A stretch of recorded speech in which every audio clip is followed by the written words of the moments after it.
The Mafia boss came to collect my father's debt. He took me instead of money.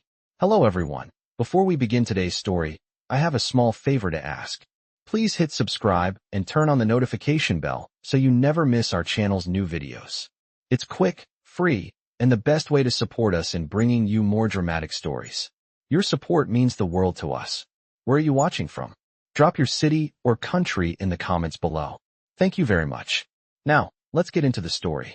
It was a cold, rainy evening when everything changed.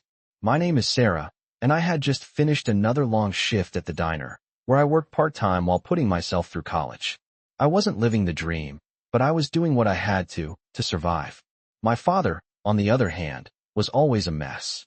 A gambler, a drinker, and a man with debts that seemed endless. I had been raised to be strong, to rely on myself, because my father was no help. He couldn't even pay his rent most of the time, let alone keep up with the mountain of debts he had racked up. But that night, my father's debts caught up with him in the most terrifying way.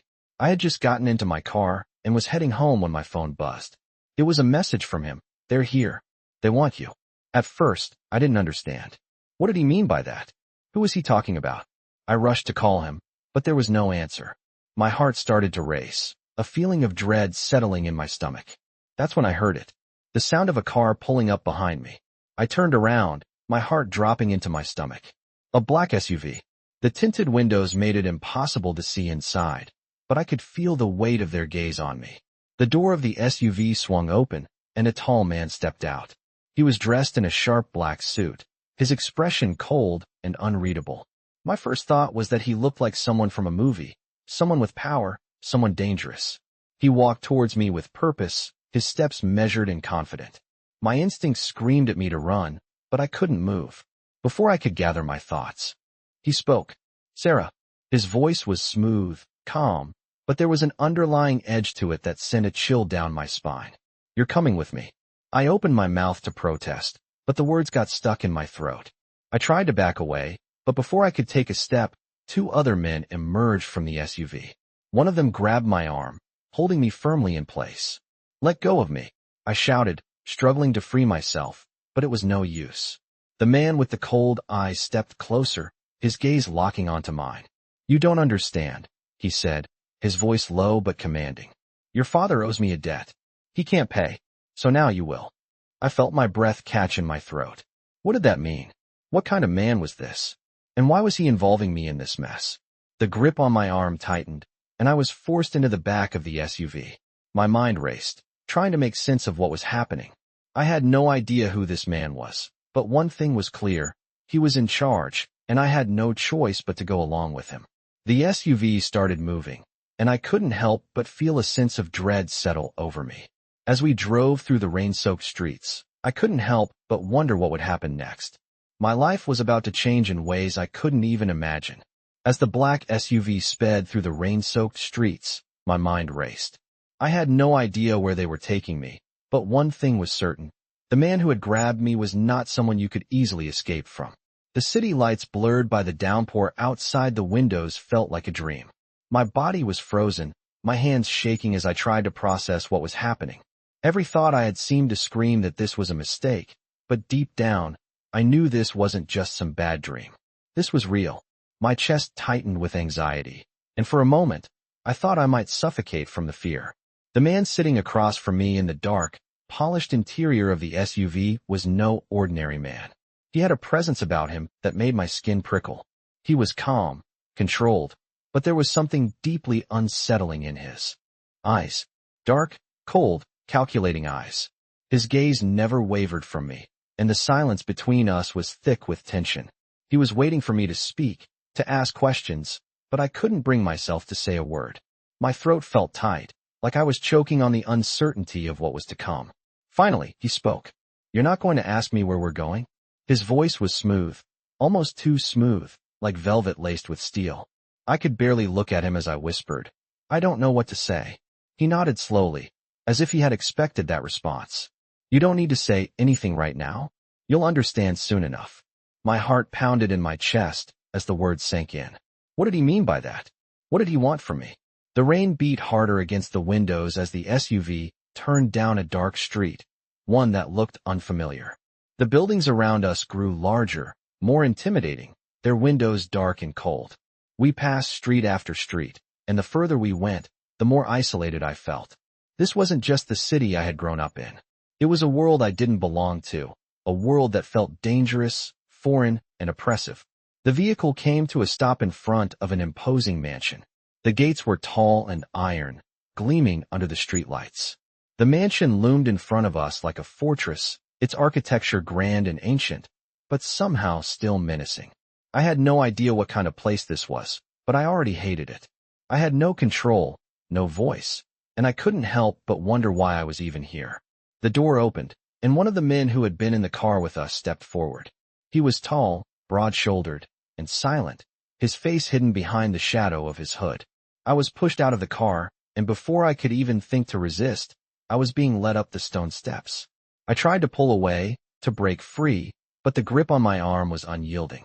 The door opened, and the first thing that hit me was the cold air inside. The hall was enormous, the ceiling stretching far above, and the walls adorned with paintings that looked like they belonged in a museum. There was no warmth, no comfort. Everything was cold, calculated, and sterile. The man from the car, the one with the dark eyes, appeared in front of me. He was still calm, still composed. But there was an edge to him now, something more dangerous in his presence. "This is where you'll stay," he said flatly. "You'll stay here, and you'll follow my rules." His words felt like chains wrapping around my chest. I wanted to scream, to demand answers, but I couldn't. I didn't even know how to begin. "My rules," I managed to choke out. He gave me a look that was almost pitying. "Your father owes me. He couldn't pay, so you will. In every way that matters." The words hit me like a slap. What did he mean by that? What could he possibly want from me? He stepped closer, and I instinctively took a step back, bumping into the cold marble wall behind me. "You are mine now," he said, his voice softer, but with an unshakable finality. "You'll stay here. You'll do what I say, and you'll be part of my world." The last part of his sentence hung in the air like a threat I didn't yet understand. I opened my mouth to protest, to tell him he couldn't do this to me, but no words came out. I was paralyzed, trapped in a situation I couldn't escape from. The weight of his gaze was suffocating, and I couldn't seem to breathe properly. "You will learn, eventually," he continued, stepping back and motioning for the guards to take me upstairs. "You'll learn what it means to be mine." I was led up the grand staircase, each step feeling heavier than the last. The mansion seemed to stretch on forever, its halls endless, as if they were meant to swallow me whole. The doors opened, revealing a lavish bedroom. I wanted to scream, to fight, but I felt as though I had no strength left. The door slammed shut behind me, and I was left alone, surrounded by luxury, but feeling more isolated than ever.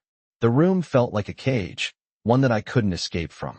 I lay on the bed, staring up at the ceiling, unable to understand what was happening. The man with the dark eyes, the Mafia boss, had made it clear. I was no longer free. I was his, and my life would never be the same again. The first night in the mansion felt like a nightmare that had no end. The silence was suffocating, and every time I closed my eyes, all I could see were the cold, calculating eyes of the Mafia boss. He had claimed me, and as much as I tried to deny it, I knew there was no escaping him. The room I was in was luxurious, yet it felt like a prison. The walls were adorned with elegant tapestries, and the bed was covered with the finest silk sheets. Yet, I couldn't shake the feeling that I didn't belong here. I had been thrown into this world against my will, and all I could do was wait for whatever came next. The following morning, I was woken by a soft knock on the door. I was still in a daze, my mind racing with thoughts of what had happened. I had never been so disoriented in my life. When I opened the door, one of the men who had brought me here stood there, silent as usual. He didn't say a word, but motioned for me to follow him. I didn't resist, knowing I had no choice. He led me down the grand hallway, the sound of our footsteps echoing in the silence. The mansion was even larger than I had imagined, and the farther we went, the more overwhelming it felt. Finally, we stopped in front of a set of double doors. The man opened them without knocking, revealing a room that looked like it belonged to a king. The Mafia boss was sitting behind a massive desk, his dark eyes fixed on a stack of documents in front of him. He didn't look up when I entered, but I could feel his attention shift to me. "Sit," he ordered, his voice calm but firm. I did as I was told, taking a seat in the chair opposite him. His gaze never left me, and the air between us seemed to crackle with tension. For a moment, neither of us spoke. I could hear my heart pounding in my chest, each beat louder than the last. Finally, he broke the silence. "You know why you're here," he said, his voice low and measured. "Your father couldn't pay his debt. So now, you're here to pay for him." I wanted to protest, to scream that this wasn't my fault. But the words wouldn't come. I just sat there, my hands clenched in my lap. "You'll be working for me," he continued, his tone like a warning. "You'll do as I say, when I say, and you'll learn to be obedient." The weight of his words hit me like a ton of bricks. I had no say in this. I had no choice but to comply with whatever he wanted. The realization sank in slowly, like the chill of a cold wind creeping through my skin. "You're mine now," he said, his gaze sharp and unyielding. "And you will never forget that." His words echoed in my mind long after he had finished speaking. I could feel the power he wielded over me, a power that I couldn't escape. He stood up, walking around the desk to stand in front of me. "There's no going back," he added, his voice soft but menacing. "You'll learn your place here, and you'll do whatever it takes to keep me happy. Because if you don't, the consequences will be severe." His words hung in the air, heavy with meaning. I didn't need him to elaborate. I could already see the darkness in his eyes, the danger that lurked beneath his calm exterior. He was a man who didn't hesitate to get what he wanted, and now I was part of his world. I was no longer in control of my life. It was his world now, and I was just a pawn. As I sat there, feeling the weight of his words, I realized just how powerless I was. There was no escape from this. No way out. The Mafia boss had made sure of that. "Now go," he said, his voice breaking through my thoughts. "I have things to attend to, and you have work to do. Don't keep me waiting." I stood up, the weight of his gaze still on me as I turned and walked out of the room. The door closed behind me with a soft thud, and I was left standing in the cold, empty hallway. For the first time since this nightmare began, I allowed myself to feel the fear that had been gnawing at me.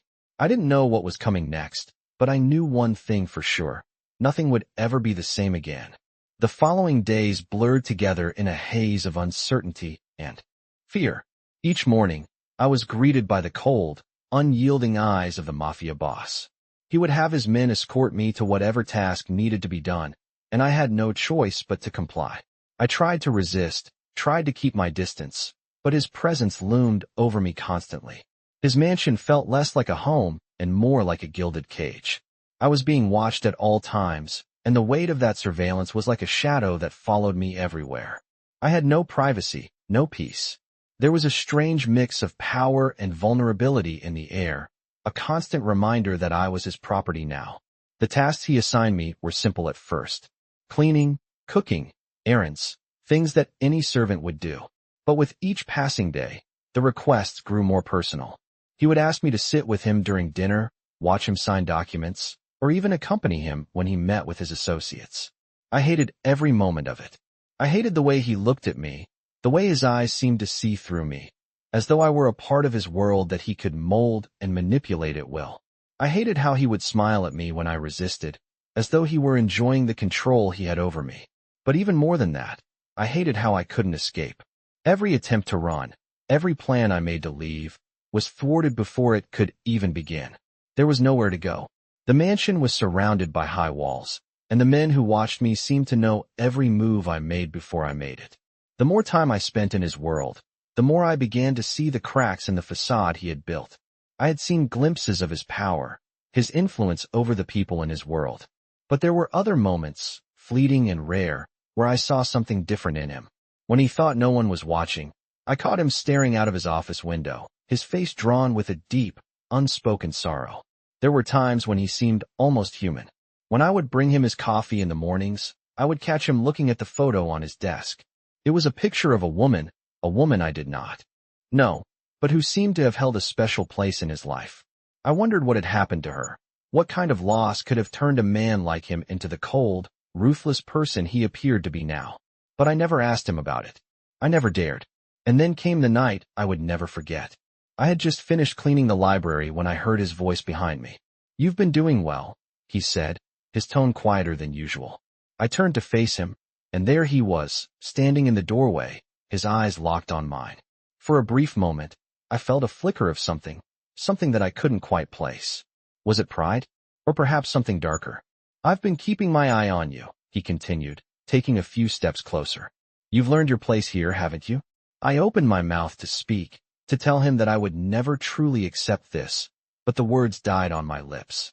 I had learned one thing in the short time I had been here. Saying the wrong thing could have serious consequences. Instead, I just nodded, my throat dry.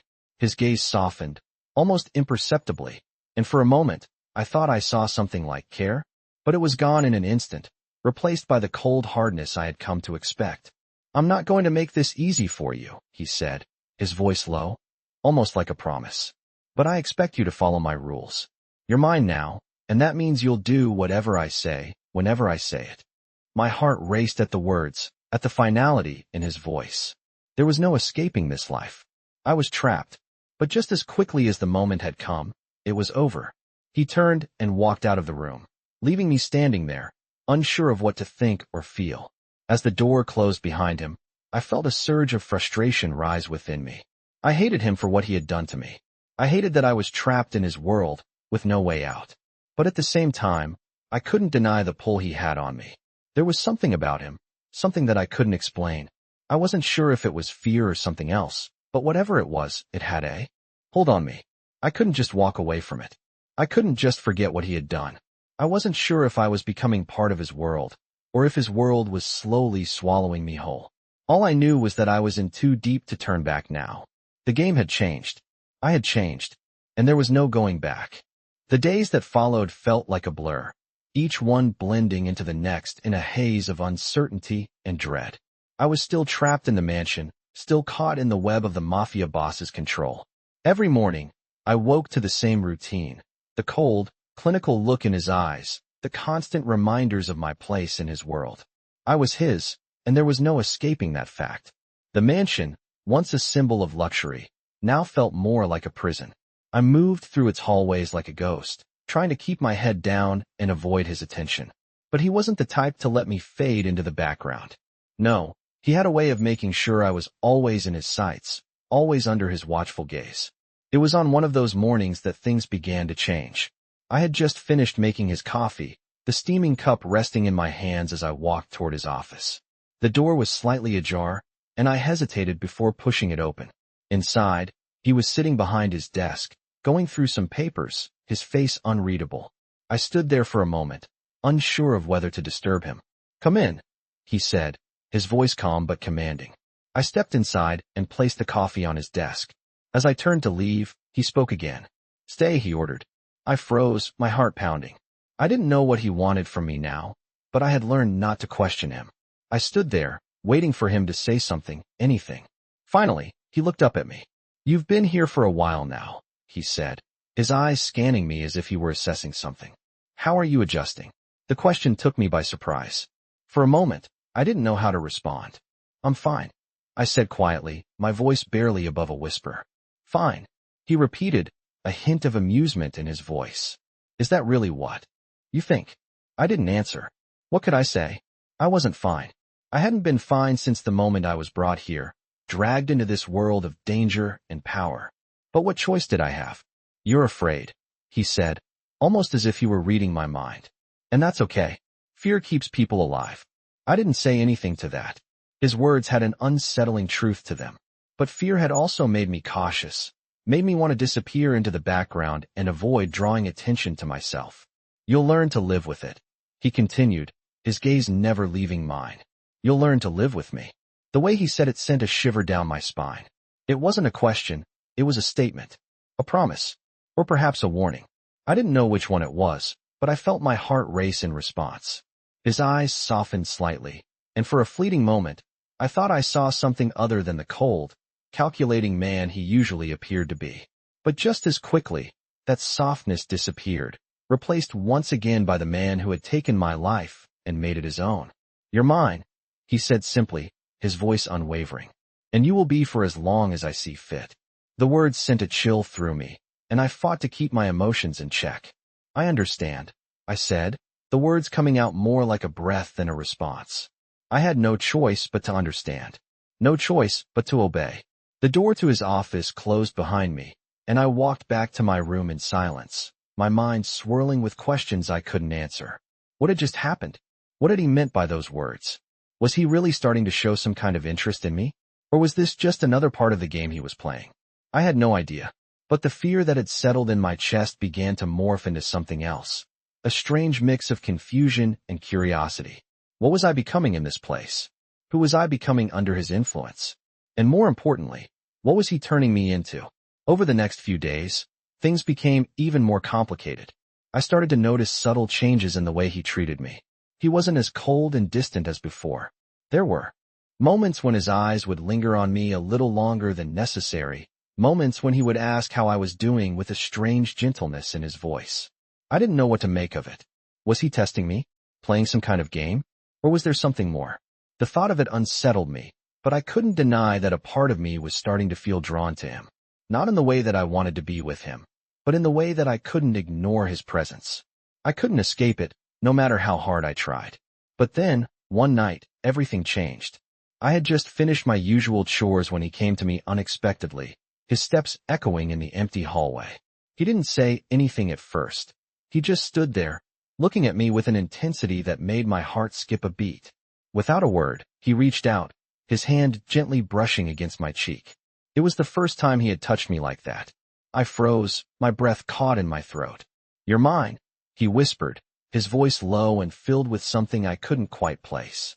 It wasn't a command this time, but something else, something softer. His fingers lingered on my skin for a moment longer before he pulled away.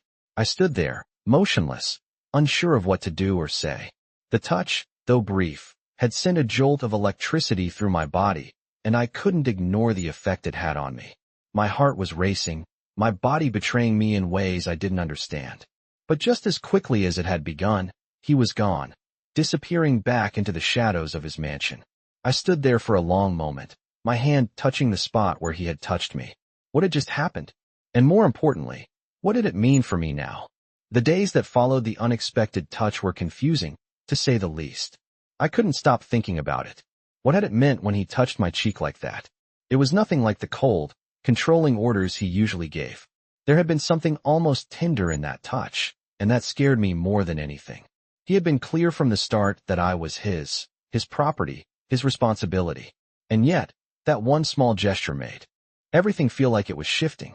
Was he starting to see me differently? Or was this just another part of his game, a way to keep me off balance, to remind me that I was still under his control? I didn't know the answer. All I knew was that I couldn't ignore it. The next morning, I tried to act normal. I went through the motions, cleaning, preparing his meals, doing everything he expected of me. But the unease was there, creeping into my every action. It felt like there was a storm brewing just beneath the surface, and I didn't know if I was ready for it. He didn't bring it up again. In fact, he didn't say much to me at all in the days that followed. He went about his usual business, holding meetings, signing documents, giving orders to his men. I stayed out of his way, always aware of his presence, always waiting for something to happen. But nothing did. And that was the problem. The silence between us felt heavier than any words could have. I knew I wasn't free to leave, but at least when he was speaking to me, I knew where I stood. But now, it was as if I was invisible. And I hated it. One evening, after another long day of nothingness, I found myself wandering through the mansion, my mind restless. I didn't want to feel this way. I didn't want to feel like I was becoming too attached to him, too dependent. But that's exactly what I was doing. I was waiting for something, anything, that would give me a clue as to what was really going on in his head. That's when I heard his voice. "You look lost," he said, his tone cool but not unkind. I turned to find him standing at the end of the hallway, his hands tucked into the pockets of his tailored suit. His dark eyes met mine, and for a moment, I thought I saw something flicker there. But it was gone before I could make sense of it. "I was just thinking," I said, forcing myself to speak calmly. "About what?" he asked, his voice still steady. I hesitated. What was I supposed to say? That I was thinking about the way he had touched me? That I was trying to figure out if he was testing me, or if he actually cared? "About the future," I finally said. "What happens next?" He studied me for a moment, his gaze never leaving mine. I couldn't read him. His expression was unreadable, his eyes like dark pools that hid everything. "Next," he repeated, almost as if he were savoring the word. "You stay? You do what I say?" and you learn what it means to be mine. The words felt like a punch to my chest. I knew they were coming, but hearing them out loud still shook me. This wasn't about love or affection. This was about control. This was about him keeping me in line, making sure I understood that I had no choice in the matter. And what if I don't want to be yours? I asked, my voice barely above a whisper. His lips curled into a smile that didn't reach his eyes. You don't have a choice, he said. You're already mine. His words stung, and I hated how much they hurt. But there was a part of me, small and hidden, that still felt the weight of his gaze, the pull of his presence. He had this way of making everything else fade into the background, and that terrified me more than I was willing to admit. You think you can escape this? He asked, stepping closer. His voice was low, almost amused, but there was an edge to it that made my skin prickle. You think you can just walk away from me? I didn't answer. I couldn't. The truth was, I had no idea what I was doing. I had no idea what would happen if I tried to leave. But I couldn't stay here forever, either. I couldn't live like this, trapped in his world, following his rules without ever having a say in my own life. And yet, there I was, caught in his orbit, unable to break free. You're not as smart as you think you are, he said, almost as if reading my thoughts. You can't outsmart me. I've seen it all, and you're just another player in my game. I looked up at him, trying to steady my breathing, trying to hide the panic that was creeping up inside me. What do you want from me? I asked, my voice barely more than a whisper. His eyes softened, just for a second, but then the mask of control slipped back into place. I want you to learn your place, he said quietly. I want you to understand that you belong to me now. I wanted to scream at him, to tell him that I didn't belong to anyone. But the words got stuck in my throat. He was right. I had already been claimed, whether I liked it or not. The question now was, how much of myself was I willing to give up to survive in this world of his? The days following that conversation were tense, filled with an ever-present tension that I couldn't shake. The Mafia boss, who had taken my life from me, still commanded every moment, every breath I took. He had made it clear that I was his, that my future was no longer mine to control. The mansion, which had once seemed like a grand place, now felt suffocating, a gilded cage that I couldn't escape. I had been thrown into this world, and it was a world where I had no voice, no choice. He kept his distance, but his eyes were always on me. He watched me, assessed me, and made sure I knew my place. Despite the coldness he exuded, I couldn't help but notice the subtle changes in him, the moments when he would allow a glimpse of something that almost felt like care. But I couldn't trust it. Not for a second. He was the kind of man who would use that care to control me, to keep me tied to him forever. One evening, after a long, silent day spent wandering the mansion, I was sitting alone in the library, reading a book to pass the time. The quiet was comforting, but even in the silence, I felt his presence, looming just outside my thoughts. The door opened with a soft creak, and there he stood, framed in the doorway. For a moment, I couldn't breathe. He had that effect on me, like the air would leave my lungs when he entered the room. His eyes met mine, and I felt a shiver run down my spine. You're still here, he said, his voice low and steady. I didn't know how to respond, so I just nodded, my fingers tightening around the book in my hands. He walked toward me, his steps slow and deliberate. There was something about the way he moved, like everything around him was secondary to his presence. What are you reading? He asked, his voice softer than usual. I lifted the book slightly, showing him the cover. A novel, I said simply, not wanting to engage too much. But he didn't leave it at that. He stepped closer, his presence filling the room, making it feel smaller than it was. You should be careful, he said, his eyes narrowing slightly. Getting lost in a book won't help you escape. I wasn't sure what he meant, but I wasn't going to ask. I'm not trying to escape, I replied, my voice steady despite the way my heart was racing. I'm just passing the time. He watched me for a moment, his expression unreadable. Then, as if making a decision, he sat down across from me. His gaze never left mine, and I could feel the weight of it, like he was analyzing every part of me. You think you have control here, he said, his voice almost a whisper. You think you can hide, play the quiet game. But you can't. His words hit me harder than I expected. There was no escaping him, no escaping this life he had placed me in. He had taken control of every part of my existence. What do you want from me? I asked, unable to stop myself. His lips curved into a small, knowing smile. I already have everything I want from you, he said softly. You're mine, and you will be until I say otherwise. I wanted to protest, to tell him I wasn't his, that I was still a person with a will of my own. But the words wouldn't come. I was starting to realize that there was nothing I could do to change my situation. I was trapped, caught in a web of his making. He leaned forward slightly, his eyes dark and intense. You'll learn your place here, he continued, his voice taking on a more commanding tone. And when you do, everything will make sense. You'll understand why I do what I do. I swallowed hard, trying to keep my composure, but it was getting harder to breathe. I understand, I lied. No, he said, his voice low but firm. You don't. Not yet. He stood up and walked toward the door, but before he left, he turned to look at me one last time. You'll learn. In time, you'll see. That everything I do is for a reason. And you'll be grateful. The door closed softly behind him, leaving me alone in the quiet room once more. But it wasn't really quiet. Not anymore. The weight of his words hung in the air, suffocating me, making it hard to think. Was he right? Would I ever understand? Would I ever accept this life? I didn't know. But one thing was clear, I was his. And there was no going back. The question now wasn't whether I would escape, but how long I could survive in his world. The next few days felt like a strange blur, each one moving forward with a slow, inevitable force. I had learned to play my part, doing what was expected of me, keeping my head down and obeying his commands. It was easier that way. The more I kept my distance, the more I kept my emotions in check, the easier it became to survive in this world he had dragged me into.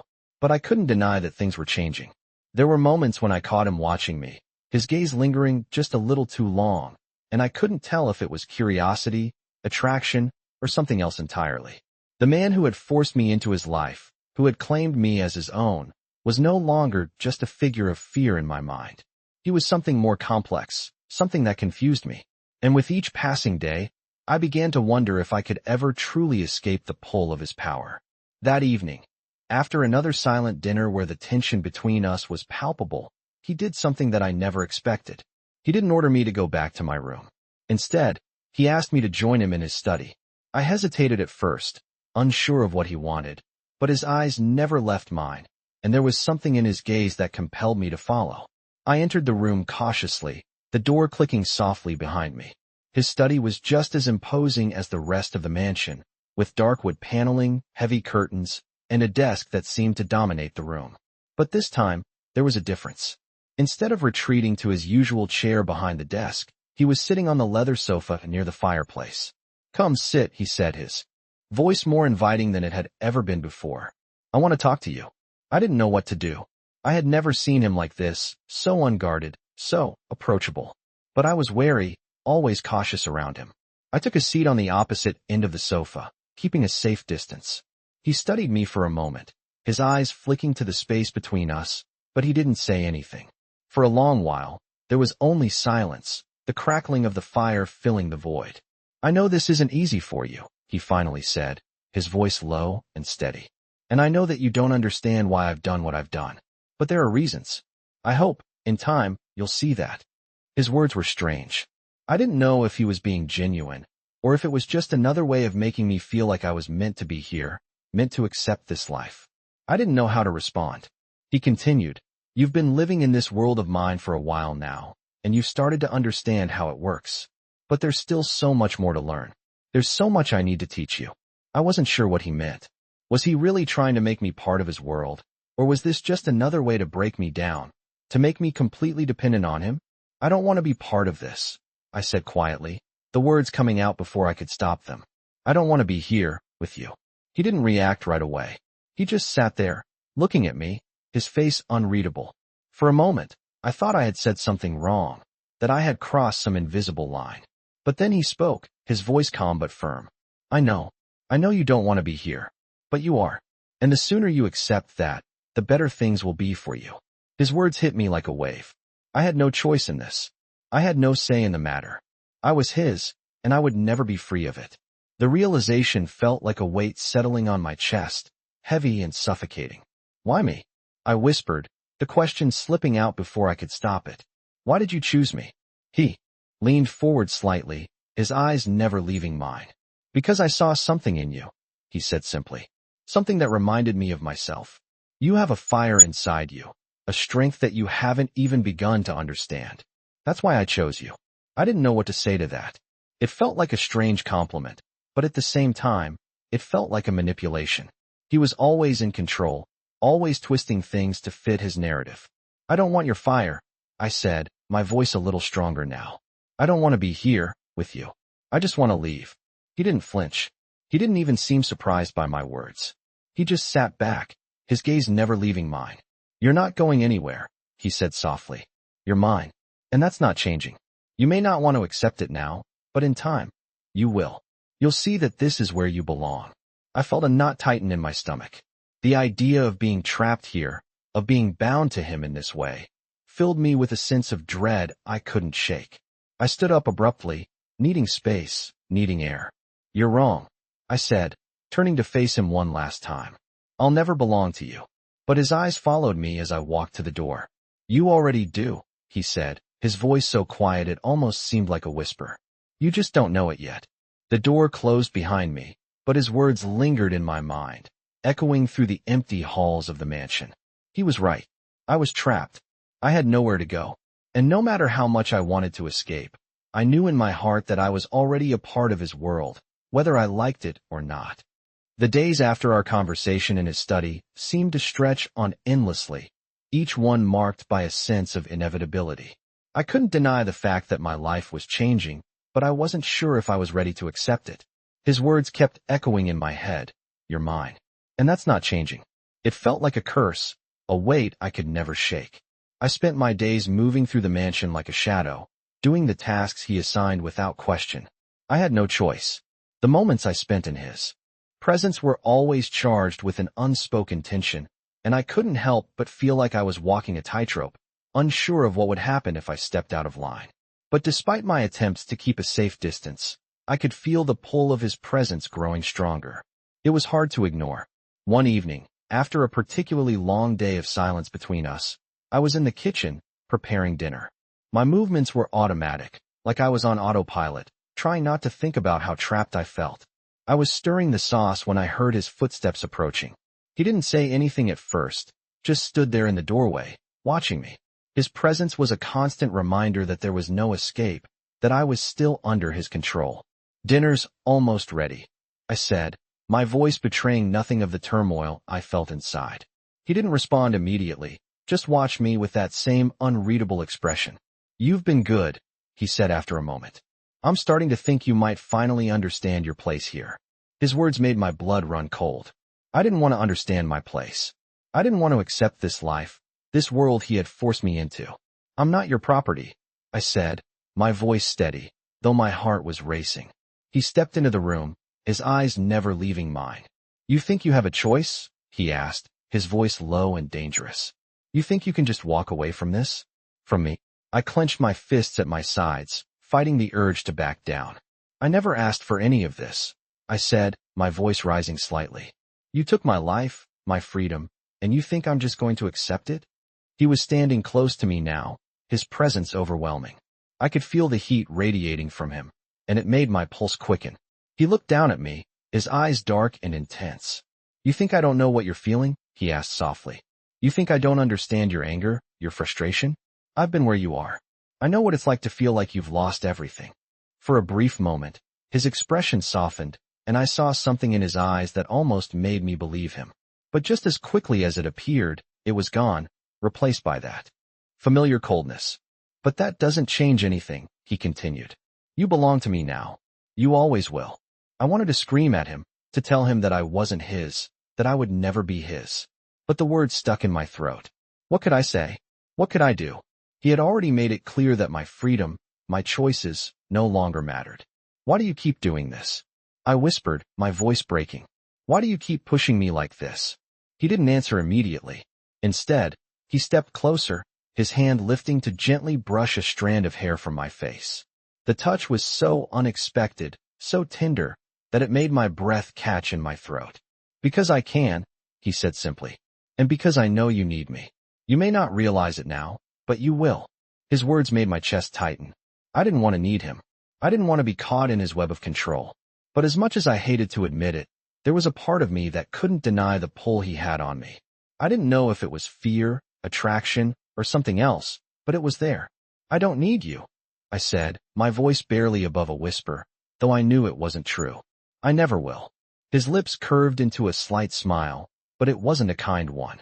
"You'll see," he said softly. "You'll learn."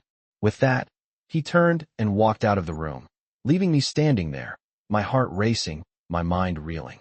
I hated him. I hated the way he made me feel, the way he had completely altered the course of my life. But as much as I hated him, I couldn't deny that I was becoming more and more entangled in his world, in his control. The question was no longer whether I could escape. The question was whether I wanted to. The days that followed his visit to the kitchen were filled with silence, but it wasn't the kind of silence I could ignore. It was thick and heavy, like the calm before a storm. I knew he was watching me, waiting for me to make my move, waiting for me to admit that I had no choice but to accept the situation. And yet, each time he was near, I could feel the tension between us. He was a man who had everything, and I had nothing, nothing but my pride. I couldn't let him take that, too. But even as I steeled myself against him, I knew that I was losing the battle. The worst part was that he had me exactly where he wanted me. I had nowhere to go, no way out. One afternoon, as I was cleaning the living room, I heard his footsteps behind me. My heart skipped a beat. I didn't have to turn around to know who it was. His presence was unmistakable. He was always there, watching, waiting. "You're quiet today," he said, his voice smooth, almost too calm. I didn't answer immediately. I didn't know what to say. I wanted to scream at him, to tell him how much I hated being here, how much I hated being a part of his world. But the words never left my lips. "You've been acting differently," he continued, his tone turning more serious. "You're not the same as when you first arrived. You've changed." His words stung more than I expected. He was right. I had changed. I wasn't the same person who had been dragged into his mansion, terrified and desperate. But that didn't mean I had accepted my fate. Not yet. "People change," I said, my voice barely above a whisper. "Especially when they're forced into something they didn't choose." He stepped closer, his presence overwhelming. I could feel the heat of his body radiating toward me. "And you think you have a choice in this?" he asked, his voice low and threatening. "You think you can just walk away from me, from this life? From what I've given you?" I stood my ground, refusing to back down. "I never asked for any of it," I said, my voice gaining strength. "I didn't ask to be here. I didn't ask for you to control my life." He was so close now that I could feel his breath on my skin. His eyes were intense, searching mine, looking for any sign of weakness. "I don't control your life," he said softly, his voice almost gentle. "You do. You just haven't realized it yet." I felt my heart race in my chest. His words were like a double-edged sword. Was he trying to manipulate me? Or was there some truth to what he was saying? He had a way of twisting everything, making me question myself. "You think I want this?" I asked, trying to steady my breathing. "You think I want to be a part of your world? To be your possession?" His eyes softened, and for a moment, I thought I saw a glimpse of something other than the cold, calculating man I had come to know. "You don't have to want it," he said quietly. "You just have to accept it." I opened my mouth to argue, but the words died on my tongue. What could I say? He was right in a way. I had no choice but to accept my place in his world, whether I liked it or not. But I wasn't ready to give up. Not yet. I would fight him in whatever way I could, even if it was just with my silence, with my defiance. But he wasn't giving me that freedom. He had already taken everything else. "You think you can resist me," he said, almost as if he were talking to himself. "But deep down, you know you won't. You'll learn to accept it, just like everyone else does." I shook my head, refusing to believe him. "I'm not like everyone else," I said, my voice trembling with emotion. "I won't let you break me." His gaze hardened again, the softness vanishing. "You already are broken," he said, his voice cold and dismissive. "You just haven't realized it yet." I turned away from him, unable to look at him any longer. I couldn't stand the way he made me feel, small, insignificant, helpless. But I wouldn't let him win. Not yet. "You're wrong," I said, my voice shaking but firm. "I'm not broken, and I never will be." He didn't respond. Instead, he turned and walked away, leaving me standing in the room, my heart pounding in my chest. He had a way of making everything feel like a game, his game. And I was just another pawn. But I wasn't ready to give in. I couldn't. Not yet. I would find a way to fight back, even if it meant playing by his rules for a while longer. But the thought of being trapped in his world forever made my skin crawl. What would it take to escape? And was there even a way out? I wasn't sure. But I knew one thing for sure. I wasn't going down without a fight. The days that followed felt like a tug-of-war between resignation and defiance. Each day, I found myself more and more entangled in his world, and each night, I lay awake, questioning if this was all I would ever know. I hated him for taking my freedom, but I couldn't deny that there was a strange pull toward him, an undeniable force that I couldn't explain. I wanted to fight back, to run, but I knew, deep down, there was no way out. The walls of the mansion had become my cage, and every day, I walked the tightrope of trying to hold on to some semblance of myself while being slowly consumed by his world. But what was I really holding on to? What was left for me to claim as my own? The day it all changed began like any other. I was in the kitchen, preparing dinner, my mind wandering as I worked. The silence between us had become a constant companion, his presence heavy, his eyes always watching. I had learned to move quietly, not wanting to draw attention, but it was impossible to ignore the way his gaze seemed to follow me wherever I went. I could feel him even when he wasn't there. And that's when he walked in. He was different today, somehow. There was something about the way he looked at me, something deeper, more intense than usual. I couldn't put my finger on it, but it made my stomach tighten. "You're still here," he said, his voice low, but there was a softness to it that I hadn't heard before. I turned to face him, my heart racing. "I didn't leave," I replied, trying to keep my tone steady. "I'm still doing what you told me." He didn't respond immediately. Instead, he stepped closer, his eyes never leaving mine. I could feel the distance between us closing, but this time, it didn't feel like a threat. It felt like something else, something I couldn't understand. "You've been quiet," he said, his voice almost gentle. "Why?" I swallowed hard, trying to steady my breath. I didn't know how to answer him. The truth was, I had been thinking about him more than I wanted to admit, and the constant struggle between wanting to resist and needing to survive was starting to take its toll. "I don't have anything left to say," I said, my voice barely above a whisper. He was so close now that I could feel the heat radiating off him. His presence was overwhelming, like a storm waiting to break. "You think this is over?" he asked, his voice low and steady. "You think that just because you've stopped fighting, this will all go away?" I shook my head, unwilling to speak. I didn't know how to explain the mess inside my head. The anger, the confusion, the longing for something, anything, that felt like freedom. "I know you've been trying to resist me," he said, his voice softening. "But it's useless. You belong here. You belong to me." His words hit me harder than I expected. He was right. I didn't belong anywhere else. I had nowhere to go, no way to escape. And no matter how much I hated it, I was his. "I'm not your possession," I said, the words escaping before I could stop them. "I'm still a person." He smiled then, but it wasn't a kind smile. It was a smile that felt like he was playing a game, like he had already won and was just waiting for me to admit it. "You're more than just a person to me," he said quietly. "You're mine, and that's never going to change." The words were like a chain wrapping around my chest, tightening with every beat of my heart. I wanted to scream, to tell him that I wasn't his, that I couldn't be owned, that I would never accept this life. But the truth was, I was too afraid to even try. What could I do? What could I say that would make a difference? I was trapped. There was no way out. "You've accepted your fate," he continued, his tone almost soothing, like he was explaining something simple. "Now all you have to do is accept me." My chest tightened as I realized that there was no escape. I had been a part of his world for so long that I didn't know how to get out of it anymore. He was right. I was his. I always had been. But that didn't mean I had to like it. I didn't have to accept it. Or did I? "You can fight all you want," he said, his voice darkening, "but it won't change a thing. You belong to me, and you will learn that." I wanted to argue. I wanted to scream that he was wrong, that I could leave if I tried hard enough. But I knew, deep down, that I couldn't. His grip on me was too strong. It was suffocating. I couldn't breathe, couldn't think. All I could do was try to survive in this world he had created for me. And as much as I hated it, part of me had already accepted it. I was his, and there was no going back. The thought settled in my chest like a heavy stone. No matter how much I fought, I knew the truth now. He had won, and there was no escape.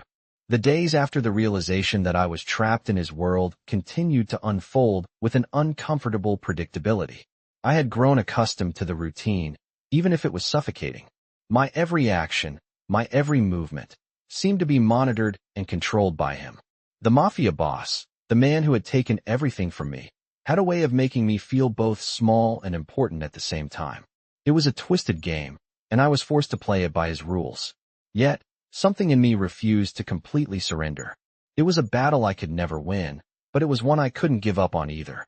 One evening, after another long day of doing nothing but moving through the house like a ghost, I found myself standing in front of the massive windows that overlooked the estate.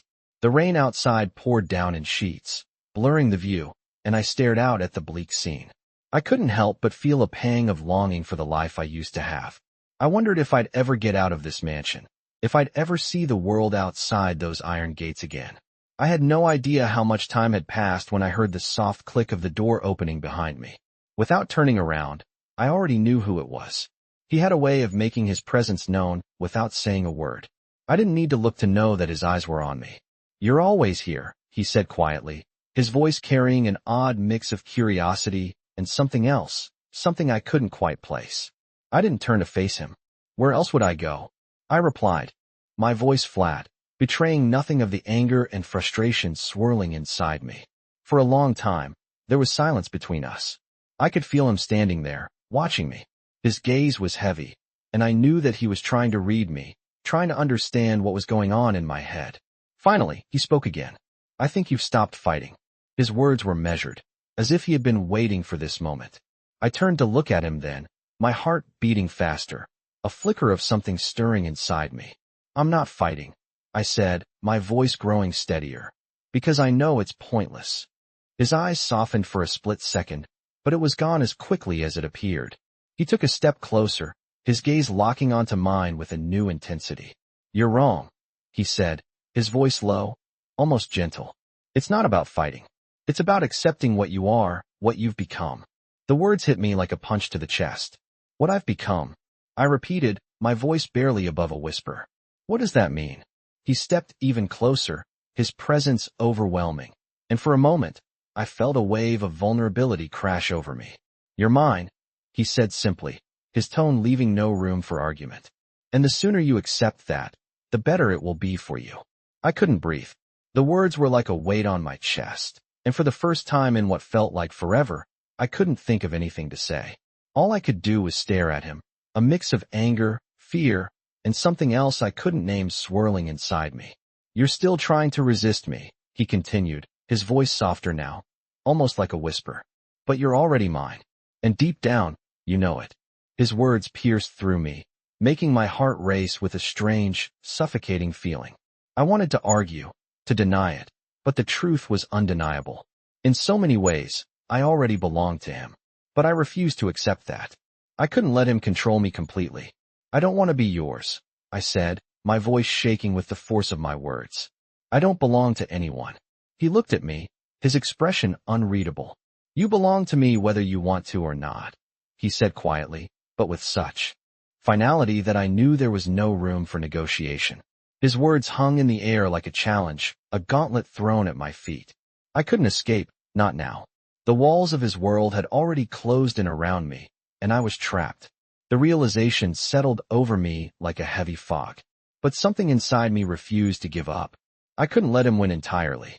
I wouldn't let him strip me of everything, not without a fight. I didn't know how, but I knew I couldn't stop fighting. He had taken so much from me, but I still had a small part of myself that I wouldn't let go of. As he turned to leave, his hand brushing against my arm in an almost familiar gesture, I couldn't help but feel a flicker of something, an emotion that both terrified and confused me. Was it fear? Or was it something else? Something more dangerous? I didn't know. But in that moment, I realized that no matter how much I hated being in his world, a part of me was starting to fall into it. A part of me was beginning to accept it. And that scared me more than anything. The days that followed felt like I was living in a constant state of limbo. I was trapped in his world, bound by invisible chains that were stronger than any physical restraint. Each moment spent in his mansion only made me feel more suffocated, more like a prisoner in a gilded cage. I had long since stopped fighting, but the fire inside me hadn't completely gone out. It was still there, a flickering ember, just waiting for the right moment to ignite. But that moment never came. I had tried to resist him, tried to hold on to the parts of myself that were mine, but every time I thought I was winning, every time I thought I was starting to break free, he was there, pulling me back into his world. And with each pull, I was getting closer to losing myself completely. One evening, after a long day of silence between us, he called for me. I didn't know what to expect, but I went, knowing that my only option was to comply. As I entered his study, I could feel the familiar weight of his gaze on me.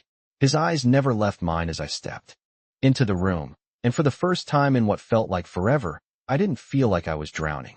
There was something different in the air, something shifting between us. I didn't know what it was, but I could sense it. Sit, he said, his voice calm, almost soothing. I obeyed without thinking, lowering myself into the chair across from him. We need to talk, he continued, his tone serious. About what? I asked, my voice quiet, guarded. He leaned back in his chair, his fingers tapping rhythmically against the armrest. For a moment, he didn't speak, and I could feel the tension growing between us, like something was about to break. You've been here for a long time, he said finally, and I've watched you change. You're no longer the same person who first walked into this mansion. You've grown stronger, more resilient. I didn't know how to respond. He was right in some ways. I had changed, but I wasn't sure if it was for the better. And you think that's a good thing? I asked, my voice barely above a whisper. I don't know, he replied, his eyes narrowing. But I think it's time for you to decide what you want. I frowned, unsure of what he meant. What do you mean? You're mine, he said, his voice low and steady. But that doesn't mean I want to control you. I don't want to force you into anything. You have the power to make a choice. My heart skipped a beat. I didn't know if I could trust him, if this was another game, another way for him to keep me under his control. But part of me wanted to believe him, wanted to believe that there was some way out of this. What kind of choice? I asked, my voice trembling slightly. He leaned forward, his eyes never leaving mine. You can stay, he said quietly, or you can leave. But understand this. If you leave, you can never come back. If you stay, things will be different. You won't be just my possession. You'll be my equal. I couldn't breathe. The weight of his words settled over me like a storm cloud, and for a moment, I was paralyzed, unable to think, unable to move. Was he serious? Could I really leave? Could I really walk out of this mansion and never look back? The thought terrified me, but so did the thought of staying. Why are you giving me this choice? I asked, my voice barely a whisper. Because I think you deserve it, he replied simply. You've been through too much, and I've asked too much of you. It's time for you to decide what you want. No more games. No more control. I stared at him, unsure of what to make of his words. This was everything I had wanted, to be free, to make my own choices. But the idea of leaving was just as terrifying as staying. What would I do? Where would I go? I had nothing left but the clothes on my back. I couldn't just walk away from this life. If I leave, I said slowly, will you ever come after me? His eyes softened, and for the first time in a long while, I saw a flicker of something like regret in them. I won't, he said quietly. But you'll always be a part of me, whether you stay or leave. You can't change that. I didn't know what to say. The weight of his words was too much to bear, and for a moment, all I could do was sit there in silence, trying to process what he was offering. Finally, I spoke. I don't know if I can leave, I said, my voice barely a whisper. I don't know if I can ever be free of you. He didn't answer right away. He just sat there, watching me, as if waiting for me to come to a decision on my own. And in that moment, I realized that I had already made my choice. I had already given him a piece of me that I could never get back. And no matter what I decided, I would never truly escape him. I can't leave, I said finally, my voice breaking. I can't leave you. His expression softened, and he stood up, walking over to me. He placed his hand on my shoulder, a strange gentleness in the touch.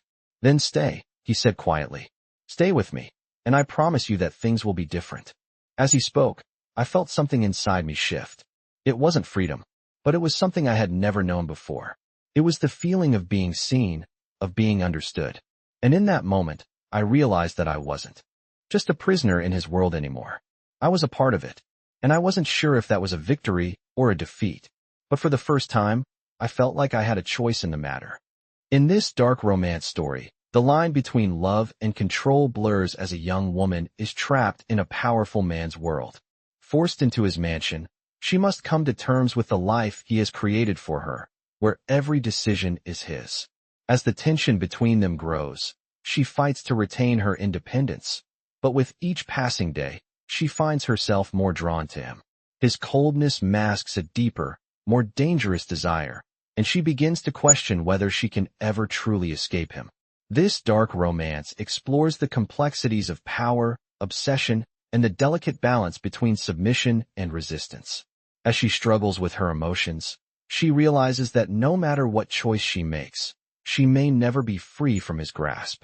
This dark romance challenges the boundaries of love and power, where the stakes are high and the consequences even higher. The twists and turns of their intense relationship will leave you questioning what you would do in her place. This dark romance is a journey of self-discovery, fear, and forbidden attraction. The deeper she sinks into his world, the harder it becomes to tell if she is falling for him or becoming just another piece in his game.